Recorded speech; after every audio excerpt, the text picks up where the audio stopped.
poco más de 45 días Uruguay va a definir quién será su presidente, sus senadores y sus diputados. Pero también en esta elección hay un plebiscito de por medio para saber si la edad de inimputabilidad de los menores pasa a los 16 años.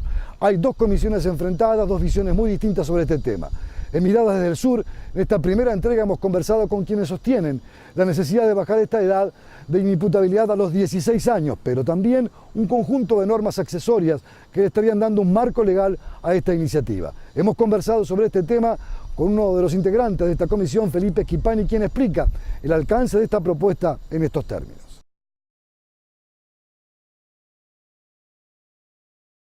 Felipe Schipani, de la comisión Yo Voto para Vivir en Paz, o para Vivir en Paz, como a veces ustedes se autodenominan de manera más sencilla y más directa.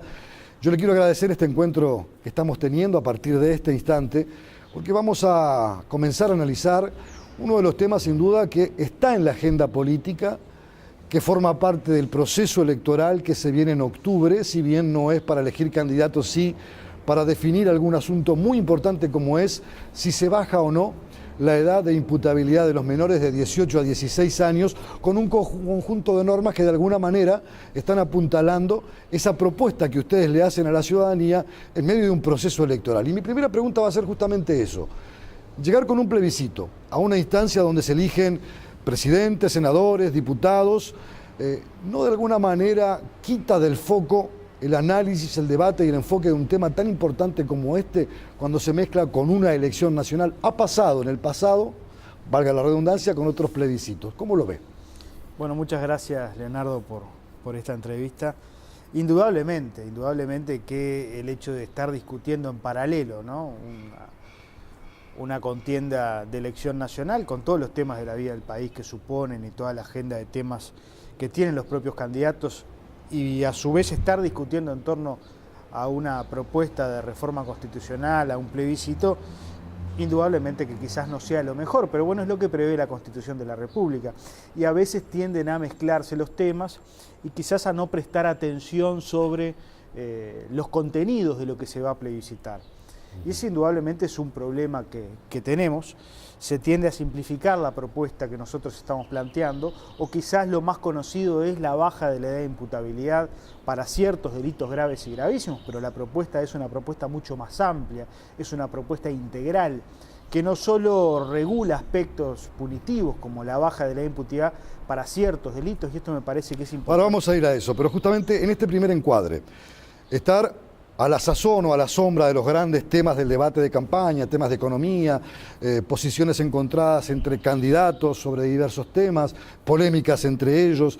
¿De alguna manera usted cree que la ciudadanía está hoy comprendiendo el alcance de esta propuesta, que la conoce al menos, yo diría, no en detalle, pero en sus grandes directrices o líneas de acción? ¿Tiene esa percepción?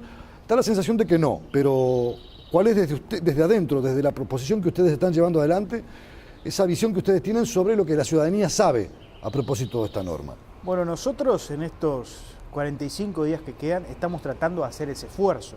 Esa es nuestra convocatoria, a que se lea todo el texto de la reforma, y para eso estamos distribuyendo masivamente estos días la papeleta, que es el mejor instrumento para conocer efectivamente qué es lo que se va a plebiscitar. Como le decía recién, lo más conocido es la propuesta de bajar la edad de imputabilidad para ciertos delitos graves y gravísimos de 18 a 16, pero tiene otros componentes la reforma que quizás no se conocen en su cabalidad. Vamos a empezar justamente por este primero.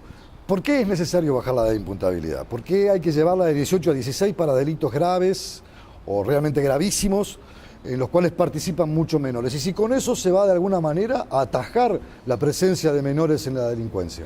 Bueno, nosotros partimos de la base de que tenemos un problema de seguridad importante, que lo teníamos en el 2011 cuando iniciamos el camino de la recolección de firmas, en virtud de que no teníamos otro instrumento, porque sistemáticamente desde la oposición se habían venido presentando proyectos de ley tendientes a solucionar los problemas de seguridad y sistemáticamente la bancada oficialista se negaba a tratarlos. Quiere decir que se optó por el camino de la democracia directa, por empoderar a la ciudadanía, recolectar las 370.000 firmas y terminar decidiendo a través del voto popular, que es lo que vamos a hacer el 26 de octubre.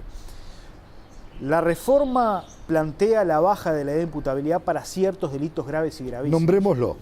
Homicidio, homicidio muy especialmente agravado, rapiña, violación, secuestro, lesiones graves y gravísimas, extorsión. O sea, son 10 delitos de un total de 200 delitos que tiene el Código Penal. No es que aquí estemos bajando lisa y llana la edad de imputabilidad. Aquí estamos bajando simplemente para determinadas conductas que por la gravedad que tienen, nosotros entendemos que hay que aplicarles penas que se ajusten más a lo que son los criterios internacionales en la materia. Justamente a propósito de eso, designo los 10 delitos, tienen que tener una penalización legal estipulada por las normas, que supuestamente, o sin supuestamente, está contenido dentro de esta propuesta que ustedes realizan. Pero ¿qué tipo de situación queda ese menor que infringe alguno de estos 10 delitos graves? Bueno, a estos menores que incurren en este tipo de conductas se les va a aplicar el Código Penal, o sea, la ley penal de adultos. ¿Y por qué nosotros planteamos justamente que sea a partir de los 16 para estos delitos? Porque hay datos que rompen los ojos. La mitad de las rapiñas que se cometen en nuestro país la cometen menores de edad. Y de esos menores que cometen las rapiñas, el 90% son jóvenes de 16 y 17 años. Algo similar ocurre con los homicidios, ¿no? Por encima del 20% de los homicidios que se cometen en el Uruguay son cometidos por menores de edad, ¿no? Y en torno al 90% también son jóvenes de 16 y 17 años. Por eso nosotros entendemos que tenemos que tener penas más acordes con lo que es la realidad. Es sumamente benévolo el Código de la Niñez y la Adolescencia, que es quien rige hoy la responsabilidad penal. ¿Y no habría que cargar las tintas sobre ese código y no aplicarle penas de adulto a menores? Porque eso es lo que critica, por ejemplo, la Corte Interamericana en los derechos del niño y del adolescente, a esta propuesta que ustedes están llevando adelante. Bueno, eso es lo que se quiso hacer, pero lamentablemente es lo que no pudimos. Por lo que le decía recién, sistemáticamente promovimos reformas legislativas, propuestas de reforma del Código de la Niñez y la Adolescencia, y sistemáticamente el Frente Amplio se ha negado a ellas. Quiere decir que no tuvimos otro mecanismo que el de recurrir a la Constitución de la República y proponer la rebaja de la edad de imputabilidad. ¿Y no tiene temor que justamente por pronunciamientos como el de la Corte Internacional o de Amnistía Internacional, que en los últimos días también dijo que esto era rebajar derechos, que sea mañana declarada inconstitucional por la Suprema Corte de Justicia, porque de alguna manera Uruguay tiene convenciones con organismos internacionales? Y aplicarle penas de adulto a menor puede de alguna manera violar algunos de los acuerdos internacionales que el país tiene en materia de legislación o en materia de derechos. ¿Lo han analizado? ¿Lo han visto? ¿Cabe esa probabilidad?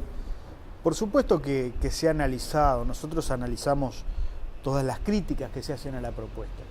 Pero en ese plano estamos absolutamente convencidos de la constitucionalidad de esta propuesta. En primer lugar, nuestra máxima norma jurídica es la Constitución de la República. Y la Constitución de la República se reforma a través de la voluntad popular expresada en las urnas. Quiere decir que no puede ni la Corte Interamericana, ni las Naciones Unidas, ni ningún organismo internacional venir a impugnar la Constitución de la República. Eso me parece un principio jurídico esencial. En segundo término, cuando se habla de que esto viola compromisos internacionales como la Convención de los Derechos del Niño, yo ahí discrepo profundamente, porque lo que dice la Convención de los Derechos del Niño es que no se puede tratar a los adultos como a los jóvenes. Y de ninguna manera estamos tratándolos del mismo modo. En primer lugar, por lo que le decía, no se les va a aplicar toda la legislación penal adulta. De los 200 delitos que prevé el Código Penal, solo 10 nosotros proponemos que se le apliquen a los menores. Y en segundo término, parece absolutamente claro que nuestra propuesta no plantea que esos jóvenes sean privados de libertad en cárceles de adultos, sino que se crea un instituto de rehabilitación.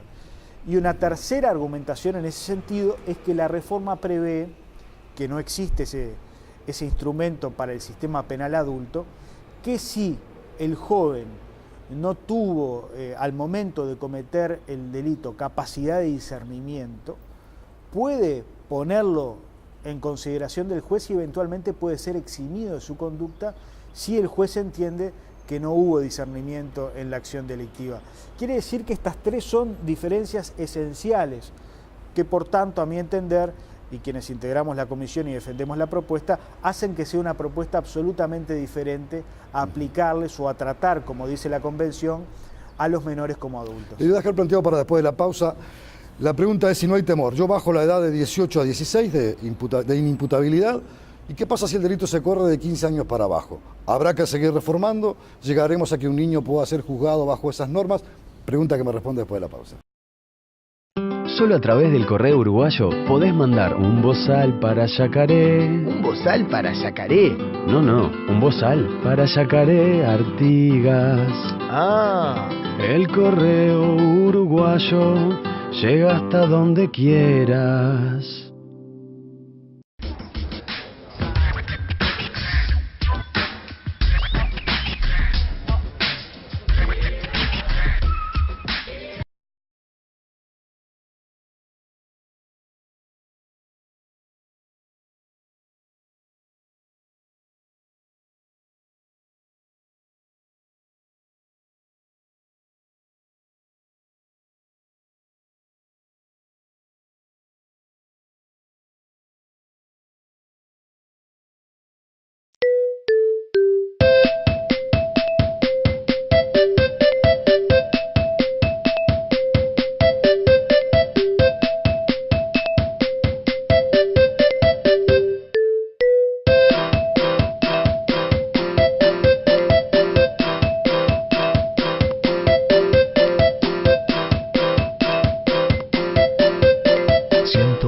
Días de vacaciones, fines de semana. Tenés todo un país para disfrutarlos.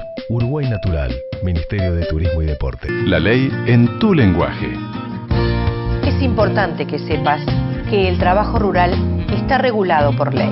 Las horas de trabajo son 8 y deben respetarse, al igual que los horarios de descanso.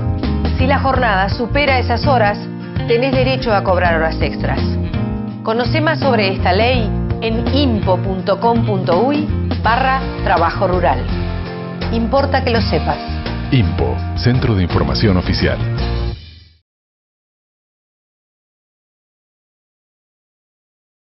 Felipe Schipani le dejaba planteado antes de la pausa, bueno, ¿qué pasa si ahora bajo la imputabilidad se consiguen los votos, se baja de 18 a 16 y naturalmente muchos adultos que son los que manipulan de alguna forma este universo de la delincuencia, deciden utilizar a niños o a jóvenes que van de 15 años hacia abajo? ¿Qué sucede frente a esa realidad? Porque es una de las críticas que se le hace. ¿Seguiremos bajando la edad de imputabilidad? ¿Será ese el camino progresivo hacia abajo? ¿Cómo lo ve cuando le plantean ese tipo de instancias que pueden ser probables, verdad? Bueno, la reforma plantea, entre otras cosas, castigar más duramente a los adultos que se valen de menores para delinquir. Pero sobre el punto específico, nosotros planteamos bajar la edad de imputabilidad a los 16 años, no porque inventamos una edad por mero capricho, sino que la experiencia internacional nos indica que la peligrosidad o la edad en que mayor se concentra el delito son los 16 y los 17 años. Era lo que yo le decía recién, el 90% de las rapiñas y de los homicidios que cometen los menores de edad los cometen a los 16 y 17. En España pasa algo similar. Modelo que nosotros creemos que es digno de imitarse. Hace unos días estuvo aquí Rodríguez Zapatero, el expresidente del gobierno español, que impulsó una reforma muy importante en materia de minoridad infractora, y él nos planteaba que en España hay dos sistemas, uno para los jóvenes de 14 y 15 años y otro para los jóvenes de 16 y 17 años, donde se prevén penas de hasta 10 años. Y a su vez la otra pata de la propuesta, que es la rehabilitación de esos jóvenes, porque de nada sirve privarlos de libertad si no los rehabilitamos. Justamente a ese punto quería llegar.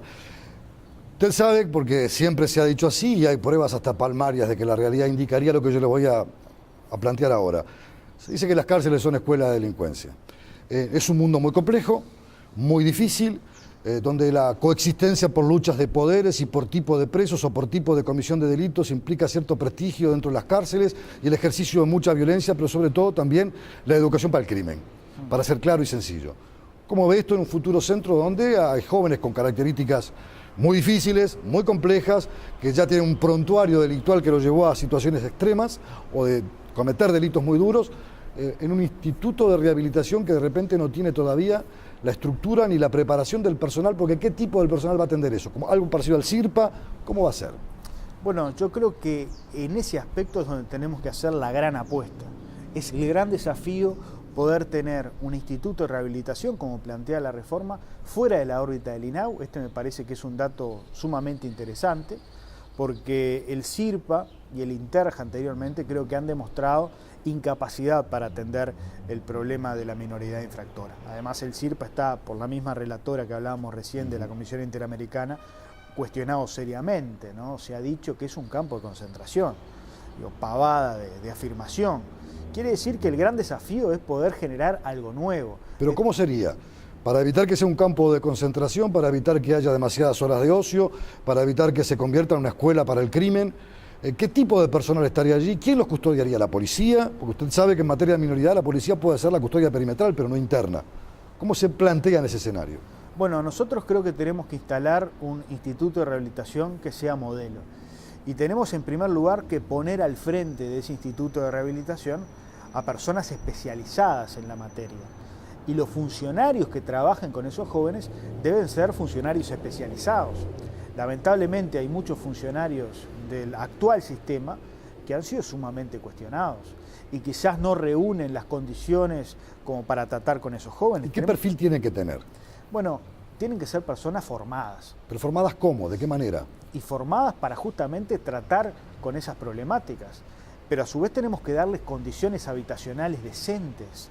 Tenemos que poner una fuerte apuesta en el trabajo, en el estudio y en un aspecto que hoy quizás no se trabaja de la mejor forma, que es el combate al tema de las drogas y la rehabilitación de las drogas, que tienen una fenomenal incidencia en el delito. Tenemos que hacer lo que han hecho otros países del mundo. ¿Y no sería mejor, como dicen algunos, concentrar la lucha en las causas que generan la presencia del menor delincuente en el mundo de la delincuencia adulta, que lo utiliza justamente porque es inimputable, y no fortificar un sistema de legislación penal donde, como dicen quienes no opinan como ustedes, ser joven no es un delito? Bueno, ese es un eslogan, ¿no? Obviamente que ser joven no es delito, ser adulto tampoco es delito. Delito es matar, asesinar, violar, secuestrar. Pero yo creo que sí, hay que luchar contra las causas del delito, invariablemente, creo que esa es una premisa que todos compartimos. El tema es que mientras ocurren los delitos, ¿no? Mientras estamos ante familias que pierden a sus referentes, a sus padres, madres que pierden a sus hijos, hermanos que pierden a sus otros hermanos, o sea, el drama de las víctimas del delito es realmente una situación que a todos nos conmueve. ¿Qué hacemos? Hay que frenar la delincuencia mientras tanto, porque es muy lírico, es muy romántico decir que las causas del delito obedecen a situaciones sociales y que tenemos que trabajar en la educación, pero eso es un cliché, todos lo compartimos, pero mientras tanto tenemos que frenar la delincuencia. Me plantea un instituto de rehabilitación donde haya que trabajar y estudiar, pero ¿qué pasa si se niega al joven? Porque no se le puede compeler a que lo haga, no se le puede exigir a que estudie, pasa en las cárceles de adulto también, es una opción, pero ¿cómo se imagina ese instituto donde de repente la mayoría de los internos digan no me interesa ni trabajar ni estudiar? Bueno, por supuesto a nadie se lo puede obligar, porque ahí sí estaríamos incurriendo quizás en trabajo forzado de repente a tomar determinadas actitudes. Lo que hay que generar es un ambiente para que ese joven advierta que estudiando y trabajando va a tener un mejor porvenir en la vida y quizás va a tener también algunos beneficios de reducción de pena. Me parece que ese es el camino. Ese es el camino que tenemos que desarrollar. ¿Sabe que también quería preguntarle otra cosa? El joven comete un delito grave, tiene una pena, puede cumplir la pena en su totalidad o parte de la pena si tiene buena conducta o si desarrolla ciertas actitudes que permitan reducir esa pena. Pero ¿qué pasa con ese prontuario del joven? ¿Queda instalado en su vida de forma definitiva? ¿Se computa cuando siendo adulto cometa un delito y se le suma lo que hizo siendo joven bajo estas normas? ¿Cómo es ese universo? Bueno, ese es otro aspecto de la reforma. Nosotros planteamos que se mantengan los antecedentes. Porque lo que ocurre hoy en día es que un menor comete determinados delitos. Siendo menor, ¿no? Al llegar a la mayoría de edad, se le borran, se le destruyen los antecedentes y pasa a ser un primario absoluto. Y nosotros creemos que eso no es una buena cosa. Porque siempre hablando de este cúmulo de 10 delitos que usted acaba de describir hoy, al principio. Exacto. Porque un menor como el Pelón, ¿no? Y tantos otros, como el Nico, recordado, o como el joven que hace unos días... O el pelado en su momento. O el pelado, o el joven que hace unos días valió a 3 y uno creo que se está debatiendo lamentablemente entre la vida y la muerte. O el joven de 16 años que violó al de 9 hace unos días.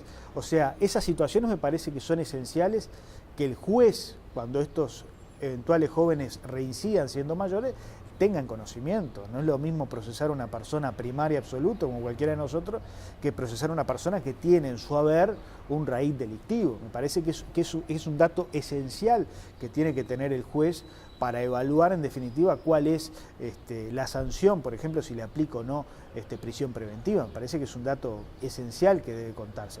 Y hoy lo que ocurre es que si el juez entiende oportuno, lo mantiene por 2 años. Pero si no, no lo mantiene. Y nosotros entendemos que los antecedentes forman parte, de alguna manera, de la hoja de vida de cada uno. No vamos a prejuzgar a los jóvenes por sus antecedentes, pero sí me parece esencial tenerlos presentes para que, en definitiva, podamos, en un futuro, advertir la peligrosidad de determinadas conductas. Quiero volver con una pregunta que le hice un tiempo atrás en el primer bloque, pero la voy a dejar planteada porque es bueno precisarlo. Yo le decía hoy, bajo la edad de los 16, se aprueba, la norma se sanciona. ¿Qué pasa con los que están por debajo de esa edad? Usted me ponía el modelo español como referencia. ¿Qué va a pasar con quienes de repente tienen 15, 14 o 13, o como se ve muchas veces incluso niños más chicos todavía, que participan activamente en determinados episodios delictivos que de alguna forma se dan a publicidad casi a diario en el Uruguay? ¿Me lo contesta después de la pausa?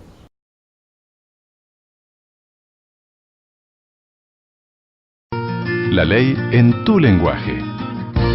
Es importante que sepas que el trabajo rural está regulado por ley.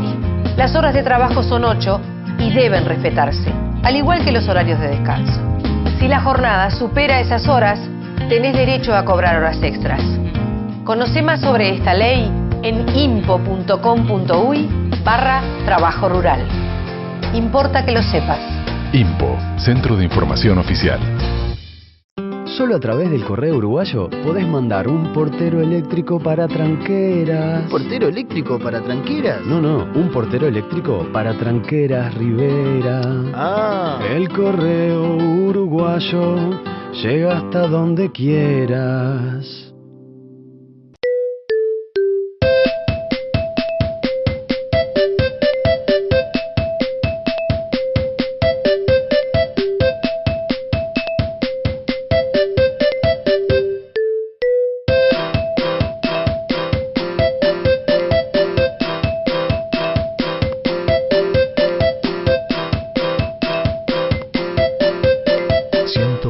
Días de vacaciones, fines de semana. Tenés todo un país para disfrutarlos. Uruguay Natural, Ministerio de Turismo y Deporte.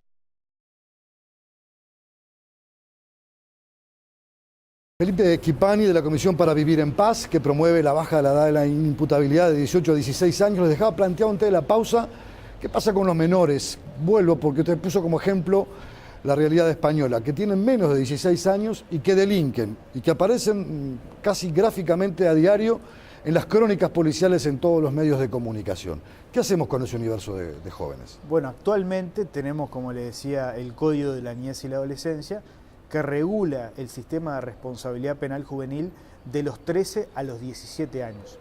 O sea, los jóvenes de 13, 14 y 15 años se van a seguir rigiendo por el Código de la Niñez y la Adolescencia. No les vamos a aplicar el Código Penal, solo a los jóvenes de 16 y 17 para esos delitos de los que hablamos. Naturalmente, creo que el Código de la Niñez y la Adolescencia es sumamente benigno, pero como le decía recién, el problema de la delincuencia juvenil está planteado a partir de los 16 y los 17 años, más allá de que hay casos aislados de jóvenes de menor edad. Pero me parece que la propuesta nuestra se centra en atacar el foco del problema, que es a partir de los 16. Vamos a hablar en tiempos de encuestas. Es un tiempo electoral y como comenzamos este reportaje hablando de que este tema se debate, usted decía, paralelamente, en forma un poco más sucedánea, más secundaria, que los grandes asuntos de una campaña electoral. Las últimas encuestas están arrojando una rebaja de la intención de voto a favor de lo que ustedes están impulsando y de alguna manera sitúan por el entorno del 40% la intención de voto de bajar esa edad de inimputabilidad. ¿A qué atribuye ese descenso? ¿A la falta de conocimiento? ¿A una muy buena campaña de quienes no opinan como ustedes y que de alguna manera tienen una comisión que también los representa? ¿Cuáles son las razones que articulan ese descenso en la intención de voto a la propuesta que ustedes le plantean a la ciudadanía? Bueno, nosotros como comisión estamos instalados nuevamente en la opinión pública hace muy poco tiempo. Esa es la realidad.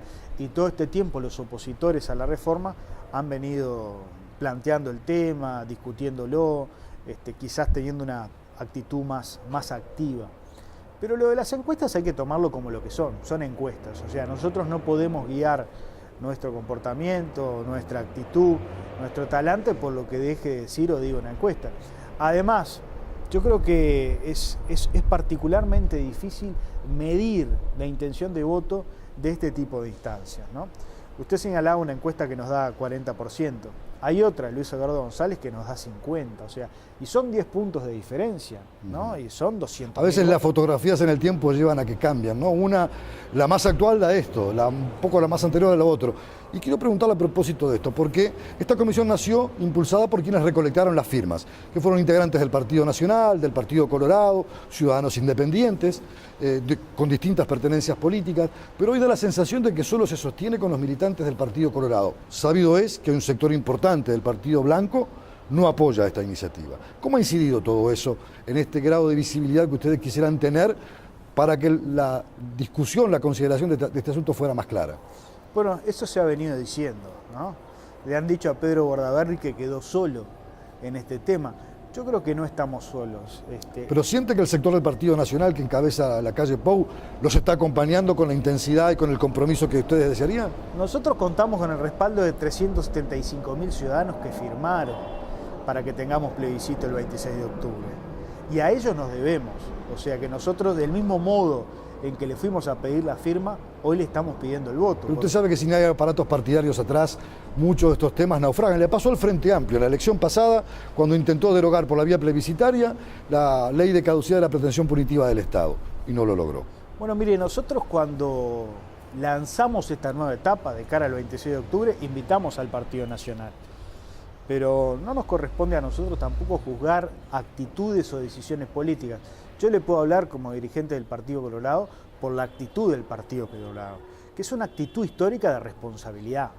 Nosotros no nos dejamos variar en nuestras conductas o nuestras estrategias por lo que diga o deje de decir una encuesta sobre determinado asunto. Nosotros estábamos convencidos en 2011 que esto era necesario y hoy estamos más convencidos y reafirmamos ese compromiso en que es necesaria esta reforma. Sobre las conductas políticas que asumen otros partidos u otros candidatos. No, porque hubo un nivel de compromiso. Para recolectar firma hubo un nivel de compromiso y se veía a muchos dirigentes blancos, incluso en la famosa entrega de las firmas en la Corte Electoral, pasándose aquellos enormes paquetones con las firmas contenidas, y había un clima de confraternidad, de compromiso frente a una misma causa. Pero esa sintonía de aquel entonces hoy parece no estar. Por eso también lo mismo de hoy, ¿no? Parece que la elección nacional se va tragando muchas de las otras propuestas. Puede ser, puede ser.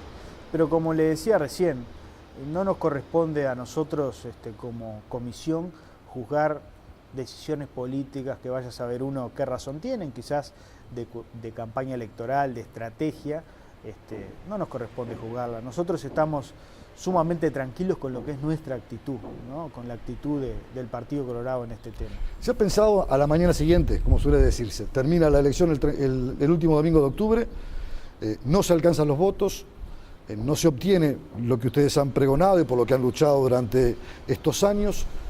¿Qué queda?